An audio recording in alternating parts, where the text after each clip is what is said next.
Police in Sydney have stormed that Lindt Cafe where a gunman was holding hostages for over 16 hours. There is a report that at least 2 people have been killed and plenty of questions still to be answered. I want to take you to our reporter in Sydney, Juliette Saly. Juliette, what's the latest? Well, the latest is still a lot of sketchy details, unfortunately. We have seen those reports coming through on Twitter that there have been casualties, but certainly no confirmation from New South Wales Police. The only confirmation we have had from the police is that they say the siege is now over.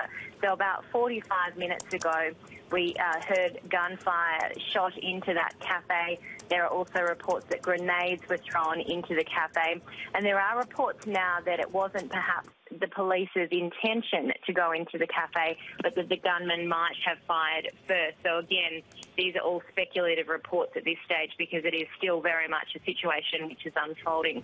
But we have seen paramedics and the hazmat, the special operations police as well, go into the cafe. They have been carrying out the hostages, some of them on stretchers.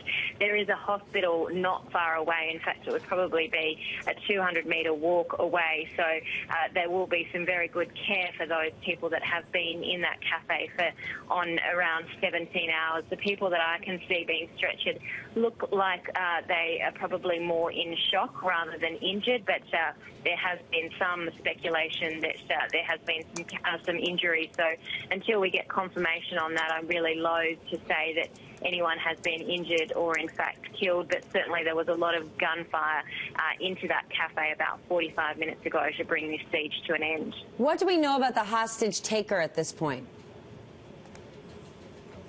Well, we do know that the hostage taker was very well known to police. So he was identified about an hour ago. Well, his name was released to the media about an hour ago. He is a self-confessed sheikh from Iran. He came to Australia in 1996. He is 49 years old, and he has a string of offences behind him. So very well known to police, as they like to say, a person of interest.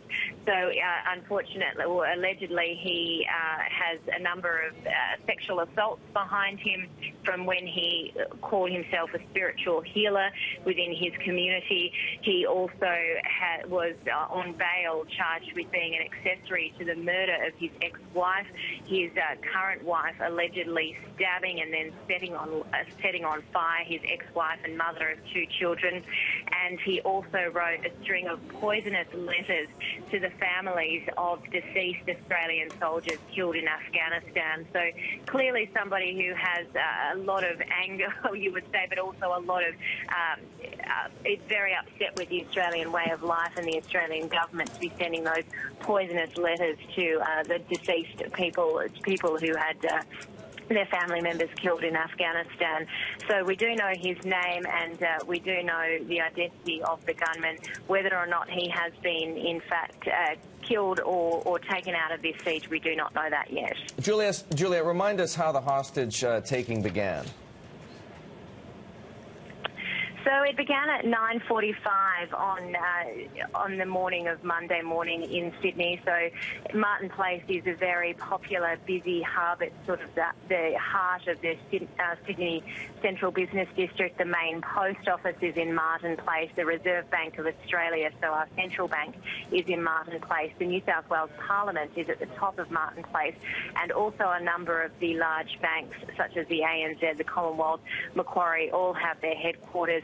But as you can imagine, there's also a strong tourism factor. There's Tiffany & Co, Jimmy Choo, and this very popular Lindt chocolate cafe, which is frequented not only by workers but also by tourists. And as we're heading into this Christmas period, you can imagine there were a lot of people going in there before they started their day's shop. In fact, more than 180 people had already been served by 9:45.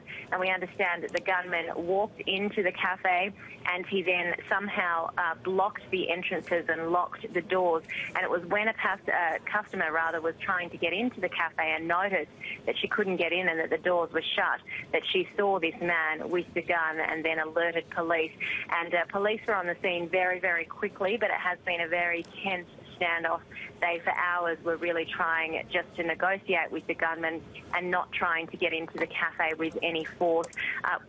We did see a number of people around 3 o'clock in the afternoon escape from the fire door of the cafe, and then at 5 o'clock, 2 women ran out terrified, with terrified looks on their faces. So we knew that 5 people were safe, and you can imagine that the police were just talking with those hostages then about who the gunman was and how many other people were in there in order to get their police operation underway and get it to the point where it is now that the siege is in fact over. Juliette, thank you very much. That's Juliette Saly reporting live from Sydney, and we just have word from Sky News that the gunman, the hostage taker, is one of 2 people who died in that effort to free the hostages taking place in the last 45 minutes.